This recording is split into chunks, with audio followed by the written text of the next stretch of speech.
Bien, Egunon, eskerrik asko, muchísimas gracias por invitarme a venir a Donostia, ya de por sí eso es un regalo, y además para hacerlo, para compartir algunas de las cosas que comentaban en la presentación y que me han traído hasta aquí, no volando, pero sí trabajando durante más de 30 años sin haber tenido ninguna experiencia previa en lo que era violencia de género ni desigualdad. Yo empecé como médico forense y empecé a ver, después de una formación en medicina donde no se hablaba de violencia contra las mujeres, después de preparar una oposición con más de 400 temas donde no se hablaba de violencia de género, empecé a ver víctimas de violencia de género. En el año 88, que acudían con agresiones muy graves, porque para que entonces, que no había sensibilidad, ni concienciación, ni información, ni recursos para las mujeres, una mujer denunciara era porque había una violencia grave que la llevaba a denunciar con un criterio exclusivamente cuantitativo. Decían esa frase que yo utilicé después porque me dejó en shock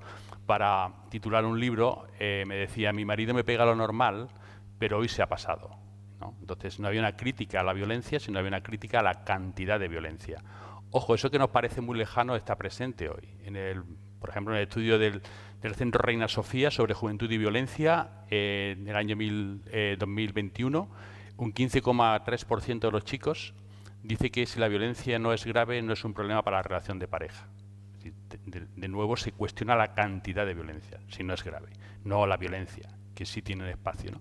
Y como os decía, lo vamos a hacer alrededor de una cuestión que es la clave. Es decir, siempre hablamos de lo que le ocurre a las mujeres cuando sufren la violencia, de lo que las mujeres hacen o no hacen, si denuncian o no denuncian, si se separan o no se separan, si vuelven o no vuelven con el agresor, pero nos preguntamos muy poco sobre los hombres, sobre los agresores. De hecho, este verano, no sé si os acordáis, que ha habido 2 casos en los que una mujer asesinada ha sido asesinada por la 4ª pareja maltratadora. Y todo el mundo se pregunta: ¿y cómo es posible que una mujer tenga 4 relaciones violentas con 4 hombres, tal y cual? Y nadie se pregunta cómo es posible que 4 hombres maltraten a una misma mujer.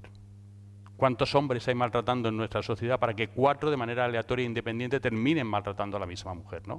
Entonces, a veces no nos hacemos las preguntas en el orden, en el sentido correcto, y eso se traduce en una dificultad para entender lo que está pasando. Vamos a tratar de avanzar. Pero, ¿qué es ser hombre, ¿no? Porque ahí está una de las claves, ¿no? O ¿qué nos define como hombres, ¿no? Entonces podemos decir, bueno, la masculinidad, ¿no? Esa especie de manual de instrucciones donde nos dicen cómo tenemos que hacer, cómo tenemos que ser, cómo tenemos que comportarnos, ¿no? Y ser hombre según esa masculinidad, ¿no? Que es la otra pregunta, es diferente según el contexto. Biológicamente los hombres somos, igual que las mujeres, prácticamente igual en cualquier lugar del planeta. La diferencia genética es de 0,00001, incluso de una persona de raza negra con una persona de raza oriental, de grupo étnico oriental o blanca. Somos prácticamente iguales genéticamente. Ahora, un hombre en España no tiene nada que ver con un hombre en Sudáfrica. Un hombre en España no tiene nada que ver con un hombre en Arabia, en Irán, en Japón, en Australia o en Estados Unidos. Lo que se nos pide y por lo que nos juzgan y nos valoran, nos reconocen o nos descartan va a ser completamente distinto. Igual que ser mujer en España, genéticamente igual que a una mujer de Irán, no es lo mismo que ser mujer en Irán o en Arabia Saudí. Completamente distinto. Esa manera de ser, esa forma de definir nuestra identidad según el contexto social nos viene dada por la cultura. Y la cultura es la construcción que los hombres hemos desarrollado, en el sentido no de manera individual, sino desde nuestra posición y nuestra mirada, nuestra perspectiva, porque hemos tenido la capacidad, la posición de poder para influir y condicionar qué es lo que consideramos nosotros como hombres que es bueno para toda la sociedad, para hombres y para mujeres, pero desde nuestra mirada, sin esa participación, sin esa mirada, sin esa implicación de las mujeres, porque no se les permitía formar parte de ese elemento común que es la cultura. Y cuando hablamos de cultura pensamos contracultura, la literatura, claro que influye, el cine, fijaos ahora que estamos aquí en Donostia, el arte, la música, la pintura. No, la cultura no es eso, eso es parte de la cultura. La cultura básicamente, como define Matt Ridley, o como vamos a ver ahora incluso en el propio diccionario, para que veáis que no es solamente una reflexión académica, es conocimiento. Son todos los elementos cognitivos que nos vamos dando y que vamos transmitiendo de generación en generación para que sigamos siendo lo que somos. Porque al final hay una serie de cambios que son más adaptativos que transformadores, no rompemos con las raíces, sino que vamos ampliando lo que son las ramas, siempre con una raíz androcéntrica de lo que consideramos y hemos considerado que es lo que nos define como sociedad y a partir de ahí como individuos, hombres o mujeres bajo esa referencia. Luego, la música, la literatura, todo eso son expresiones de la cultura. Pero fijaos que incluso el diccionario habla de cultura como conocimiento, que es lo que realmente define esta manera de ser, de relacionarnos, de comportarnos, de aceptar, de integrar, de rechazar cualquier elemento y cualquier comportamiento, ¿no? Entonces estamos que la cultura es androcéntrica porque los hombres hemos estado en las posiciones de influencia para definir lo que es adecuado, correcto, conveniente, necesario, oportuno para que todos, todas convivamos, y esa mirada ha sido la que mantenemos y hemos mantenido históricamente, ¿no? Pero fijaos que los hombres, la masculinidad en esa cultura ha cambiado mucho, ¿no? Se ha ido moviendo. Un hombre de hoy no tiene nada que ver con un hombre de hace 50 o 100 años, nada. Pero son, como apuntaba, cambios adaptativos.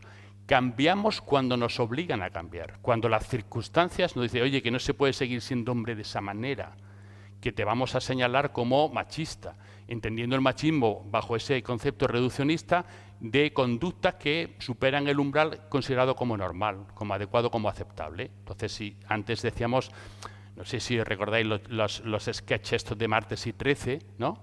Diciendo de matar al marido, todas estas cosas, o los chistes sexistas de cualquier humorista de hace unos años, ¿no? Bueno, pues ahora que los criticamos, que decimos qué barbaridad, hace 15, 20 años nos partíamos de risa. Nos partíamos de risa. Igual que ahora estamos conviviendo con cosas que nos hacen gracia, que lo vemos completamente normales y quizá dentro de 5 o 10 años estaremos cuestionándolas. ¿Por qué? Porque vamos bajando el umbral crítico en lugar de ir transformando la causa, el contexto que da lugar a que haya un umbral. Entonces, la igualdad supone que no haya umbral, no que el umbral esté más bajo, porque eso es gestionar la desigualdad, que hay que hacerlo, pero con el ánimo de cambiar. Porque fijaros que todos esos cambios adaptativos se hacen dentro de la construcción cultural androcéntrica o de la construcción cultural patriarcal. No salimos de la cultura porque no tenemos otro espacio, simplemente es el que tenemos, es nuestro hábitat, lo que hemos creado nosotros como hombres, ¿no? Entonces, esa es la realidad. Entonces, al final, la pregunta sigue siendo, bueno, pero todo está muy bien, pero ¿qué es ser hombre desde el punto de vista práctico, desde el punto de vista funcional? Entonces, te conviertes en un no hombre. Y fijaros que eso significa que, a diferencia de lo que decía Simone de Beauvoir respecto a las mujeres, que decía no se nace mujer, se puede llegar a serlo, se llega a serlo, en el caso del hombre es lo contrario, se nace hombre, pero puede dejar de serlo. Puede dejar de serlo si no asumes, cumples con aquellos mandatos que se supone que como hombre tienes que hacer, desarrollar y aplicar en tu día a día, en tus relaciones, en cualquier espacio, en el ámbito laboral, la forma de manifestar tu posición de poder, aunque sea revistiéndola de flexibilidad, como se supone que se tiene que actuar. Por eso, en la expresión de Carlos Alcaraz es muy gráfica, porque fijaos que cuando dice cabeza, corazón y cojones, de repente está excluyendo a todas las mujeres. Aunque podemos extrapolar, de hecho, esta tía tiene un par de cojones, ¿no? O ahora decimos un par de ovarios, ¿no? Pero tiene un significado completamente. Es como la integramos en el modelo nuestro, ¿no? Pero no es en sí misma, ¿no? Y cuando eso se dice, fijaos que un hombre no es menos hombre que otro hombre por tener menos cabeza o menos corazón. Pues este es un chalao, este es un palabra, o este es muy frío, este no tiene ningún sentimiento, pero no se ve como menos hombre. Ahora, si tienes menos cojones, sí eres menos hombre. Luego, no es solo el hecho de definir una manera de actuar, sino de resaltar cuál es la esencia de esa manera de actuar, con lo que significa, que hemos visto que refleja esa palabra, ese concepto. De manera que la masculinidad se convierte en una referencia social y culturalmente elaborada en la que hay como 3 mandatos. Ser hombre es ser reconocido como hombre por otros hombres.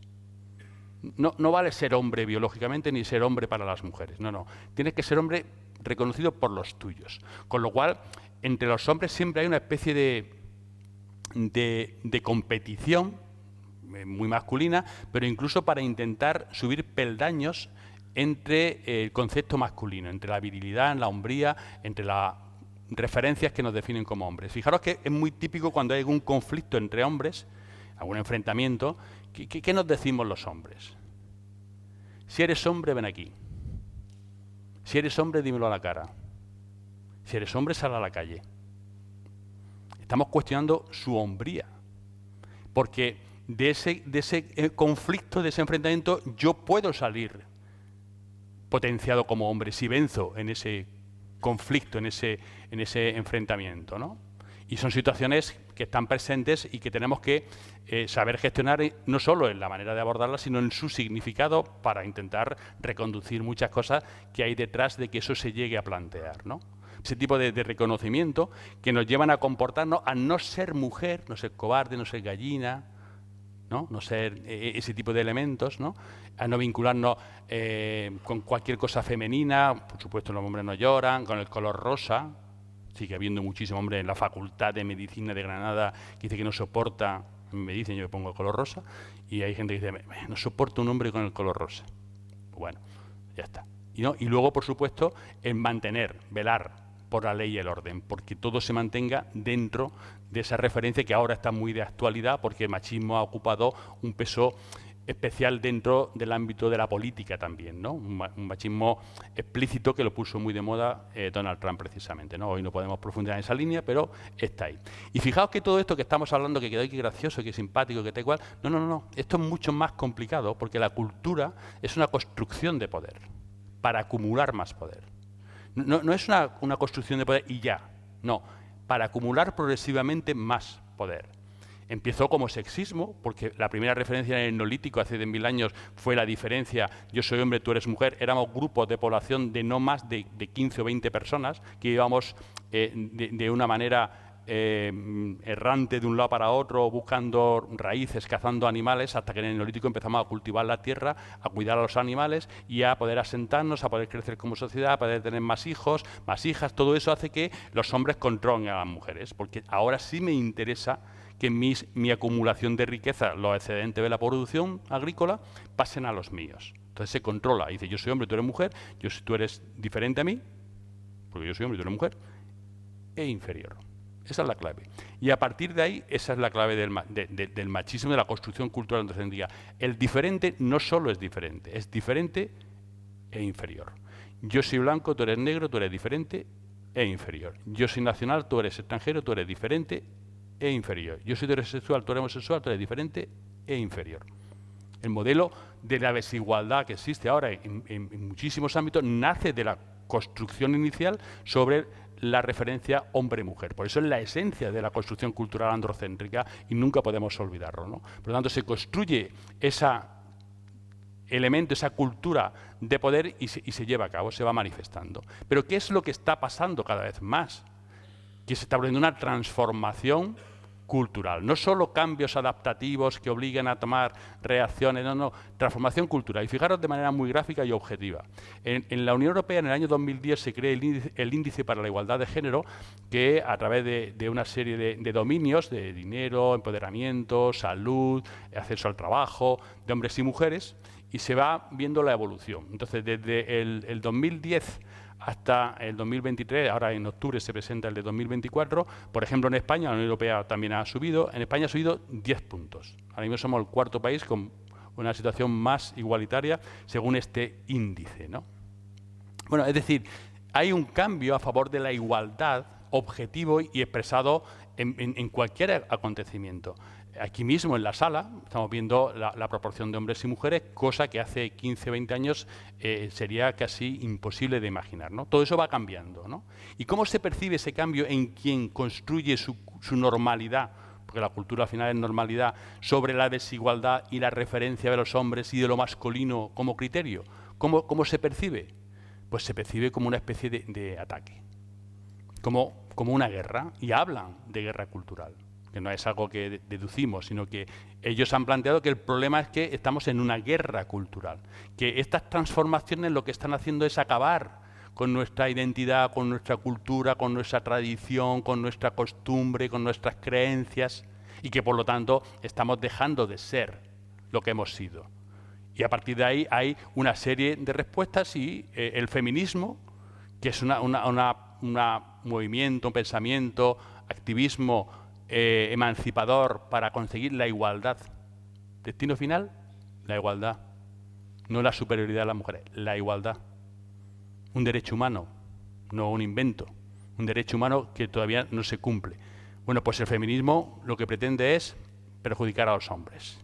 Las políticas de igualdad ya en el año, el barómetro del CIS sobre igualdad que se hizo en noviembre de 2023, hay un 44,1% y un 32,5% de mujeres, 44,1% de hombres, que consideran que las políticas de igualdad discriminan, ya están discriminando a los hombres, que ya están generándole un mal a los hombres. Eso es lo que piensa prácticamente la mitad de la población. Y está claro que todo esto está siendo instrumentalizado, utilizado porque el sistema no quiere cambios. El sistema construido sobre esas referencias, sobre esos valores, no quiere que cambie lo que considera que debe ser y que da sentido a su estructura de poder, no del paisaje, el escenario, la literatura, la música, que yo considero, no, estructura de poder. Y esa estructura de poder se sabe que cuando un hombre cambia, el sistema se debilita. Un solo hombre que cambie, un elemento menos del sistema que es utilizado para mantenerlo. Y lo más preocupante para el sistema te dice que los hombres no podemos cambiar, que los hombres somos como tenemos que ser. Hacer lo que es debido, cueste lo que cueste. No es una decisión individual, sino un compromiso con toda la masculinidad que ha definido lo que hemos sido hasta este momento, como sociedad, no solo como hombres. Por lo tanto, si uno cambia y sigue siendo hombre, traidor, mangina, como nos llaman, muchas cosas, ¿no? Pero demuestra que los otros pueden cambiar también. Y no quiere referencias, no quiere modelos para que se produzca ese cambio. Y actúa. Y ahora la actuación, como se apuntaba, es la refundación del machismo, que es intentar recuperar los valores con argumentos distintos. Fijaros que esto es lo mismo que dijo Sarkozy, Nicolás Sarkozy, en 2008, cuando se produjo la crisis financiera, que conocéis perfectamente y que todavía estamos bajo sus efectos. El capitalismo conduce a una crisis económica como nunca se había conocido y el planteamiento del capitalismo es que hay que refundar el capitalismo. Es decir, se reconoce que tiene consecuencias negativas, pero no se dice como tiene tantas consecuencias negativas, debemos de plantearnos otro modelo económico, financiero, tal. No, refundémoslo. Es decir, sigamos, pero de otra forma, pero bajo los mismos criterios. Pues la refundación del machismo lo que pretende y busca es lo mismo, y bajo un argumento muy sólido, que es muy objetivo, que todo el mundo entiende y que por eso recibe tanta aceptación. Si somos lo que hemos sido, tenemos que ser lo que somos. Fácil. Todo lineal. ¿Y cómo lo reviste para que sea asumible? Pues que lo que somos, ese pasado, esa tradición, esa costumbre, es algo colectivo y neutral. ¿Qué significa? Pues que no hay machismo en todo el pasado, no se habla de machismo, sino que simplemente los hombres hemos hecho unas cosas y las mujeres hemos hecho otras. Por lo tanto, las mujeres también han participado en esta construcción de la cultura y no hay ese sesgo, esa mirada androcéntrica, sino que las mujeres han hecho otras cosas. Muy importante, el cuidado, tal y cual, sin ver la realidad, porque, ojo, ¿sabéis cuándo fuisteis las mujeres por primera vez a la universidad en España? ¿Cuándo hubo una ley que permitió que las mujeres fueran a la universidad? En el año 1910. ¿Sabéis cuándo fuimos los hombres? La primera universidad en España, Palencia, con P, 1212. Los hombres fuimos 7 siglos antes a la universidad. Las niñas pudieron ir a la escuela en el año 1857. Hasta ese momento no podían ir a la escuela. Y fueron a la escuela a aprender a coser, a cocinar, pero en la escuela, para que se socializara. Las mujeres hasta el final de la dictadura, para poder trabajar, según el Código Civil, necesitabais el permiso, decía hasta 1975, el permiso del padre o del marido, para poder trabajar. Simplemente, pudisteis votar en el año 1931, los hombres en el año 1813. Eso era lo normal, porque ahora dices, contra las mujeres pudimos votar en 1931. Bien, lo conseguimos. Pero ¿y la falacia? ¿Y la mentira que hay detrás de esa decisión? Porque la pregunta es, ¿por qué las mujeres pudisteis votar en el año 1931 y no en el 1930? ¿Por qué?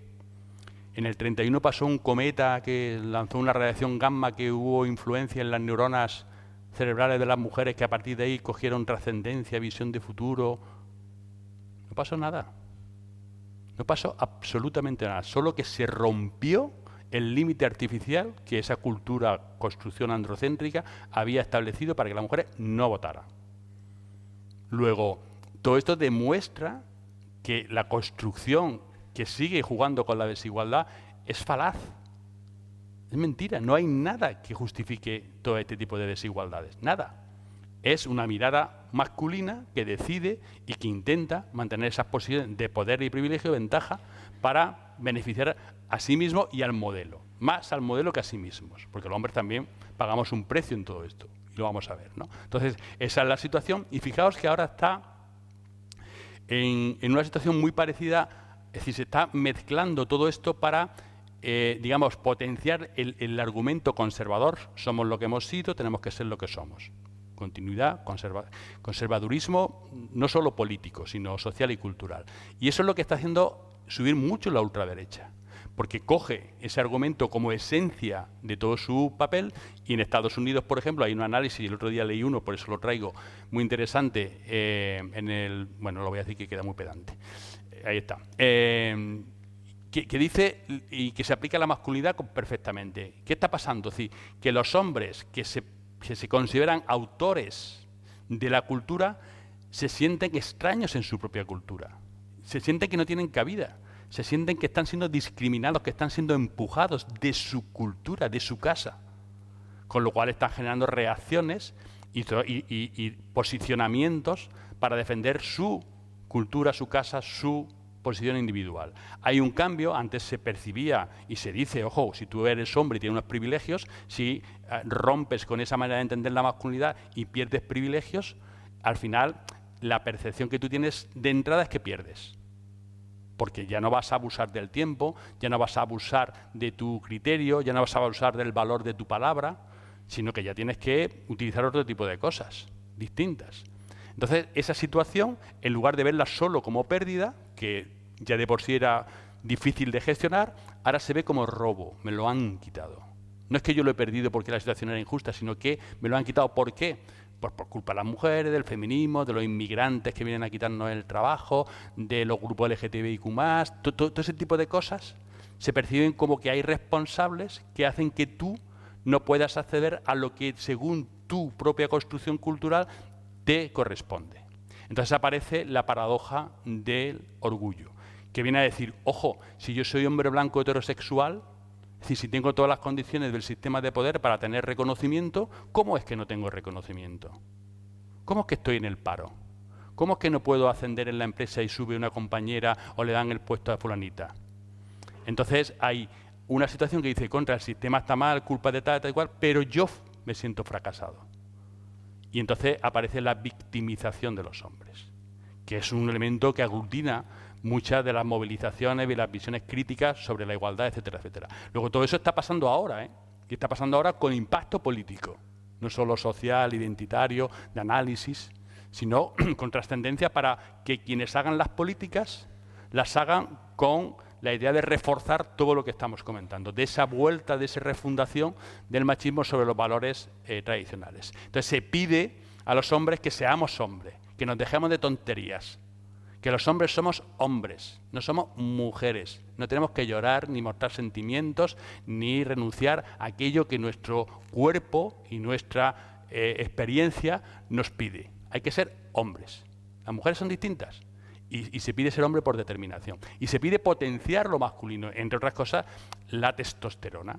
En Estados Unidos, no puedo traer más, no da más tiempo, pero es muy interesante, porque ya existen las fiestas de la testosterona.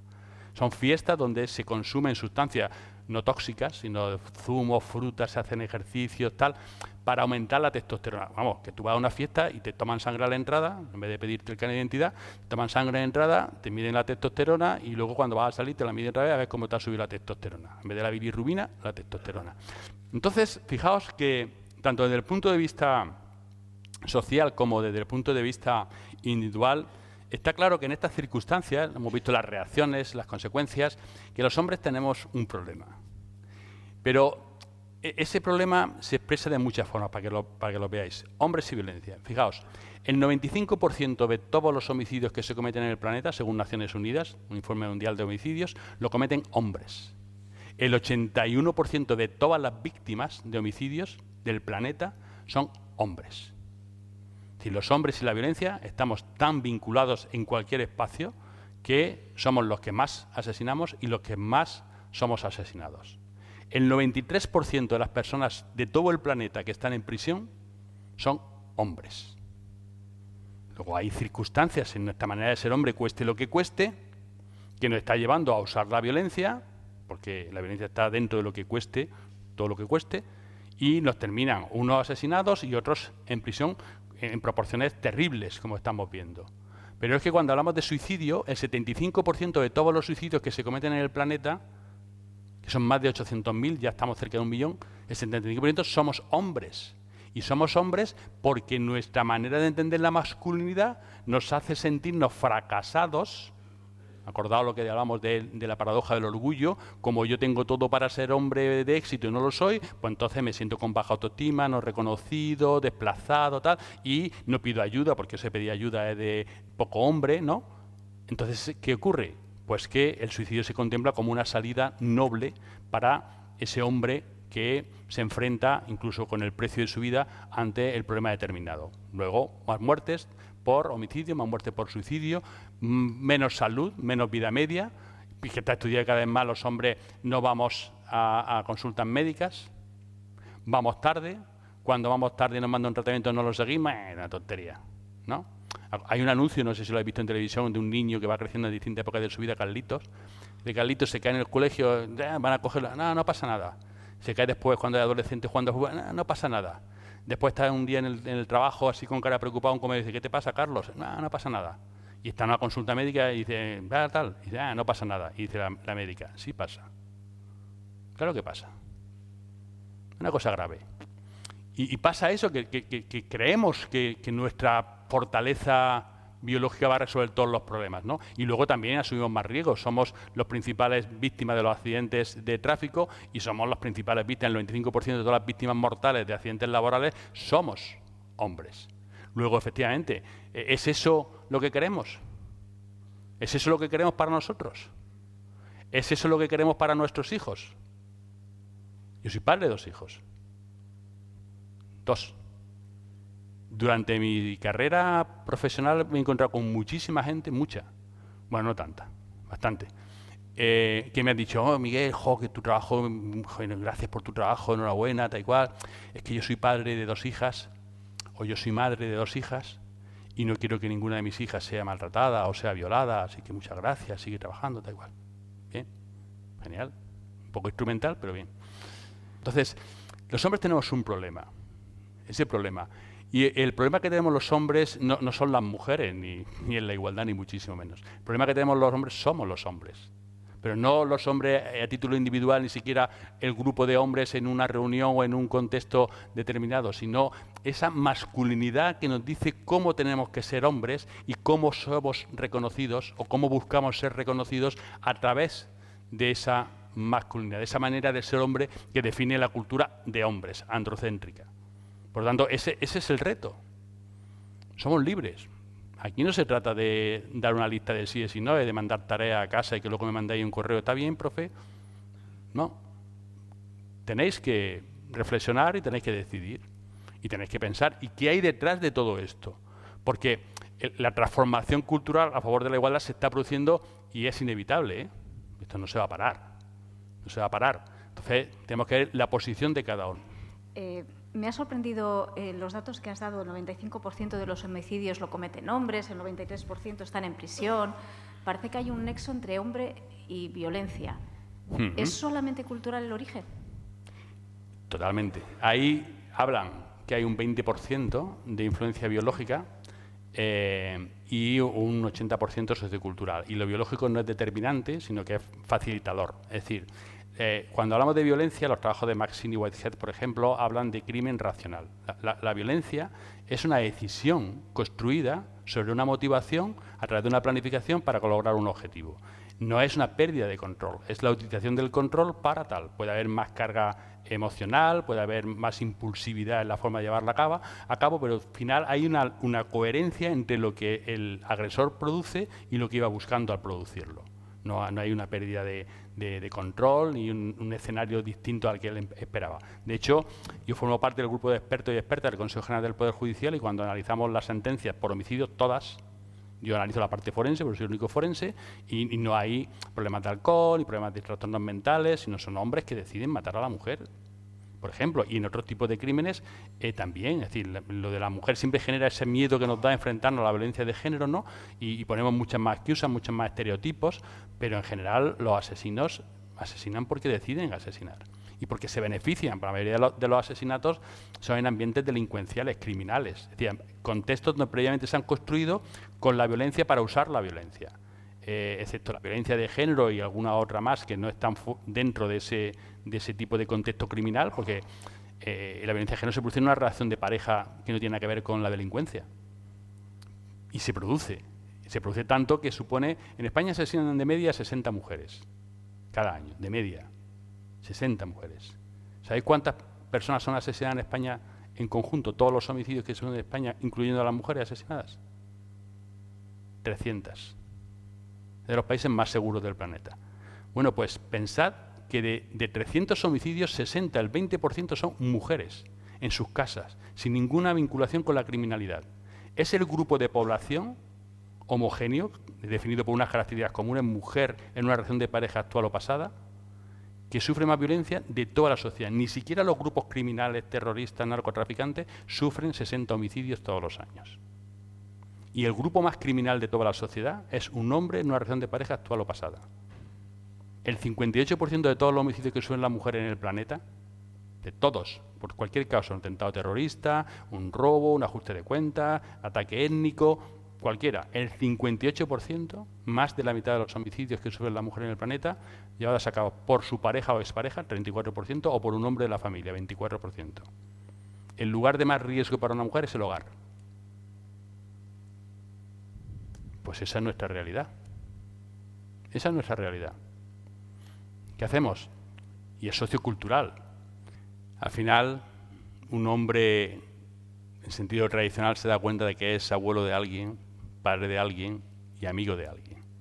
Y esa es la referencia. No hace falta ser un hombre de verdad.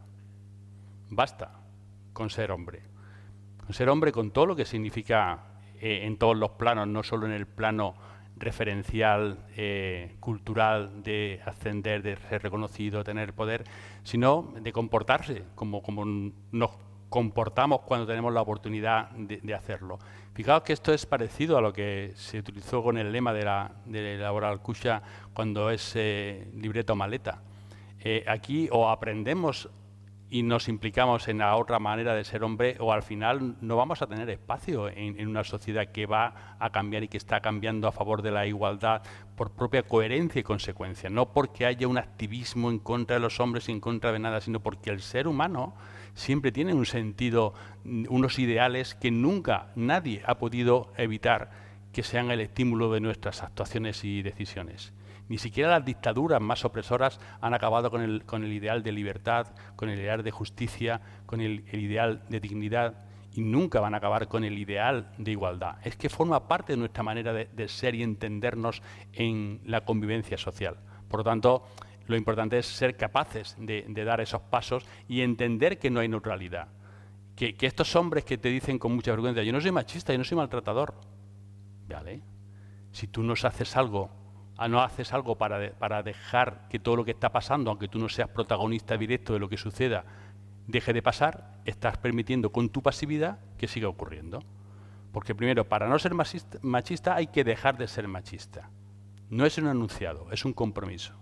Y hay que plantearse muchas cosas. Y luego, el machismo actúa en nombre de todos los hombres. Cuando un maltratador maltrata o mata, lo hace para defender el modelo o lo hace en nombre del modelo, que le permite sentirse, digamos, reconocido. Son crímenes morales, por eso se entregan voluntariamente. El 75% o el 20% se suicida porque no quiere ser cuestionado por el entorno donde se relaciona. Luego actúan individualmente, pero en nombre de esa construcción social que lleva a justificar la violencia como un recurso válido para resolver el conflicto que él tiene, y al resolverlo de esa manera ser integrado como hombre asesino, porque el ser un hombre asesino no te resta hombría, simplemente te califica y te condena, pero sigues siendo hombre, no eres menos hombre por ser asesino, y estás dentro de ese entorno. Por tanto, ese es un poco el reto, esa es un poco la propuesta, esa es un poco la idea que tenemos que trabajar y reflexionar.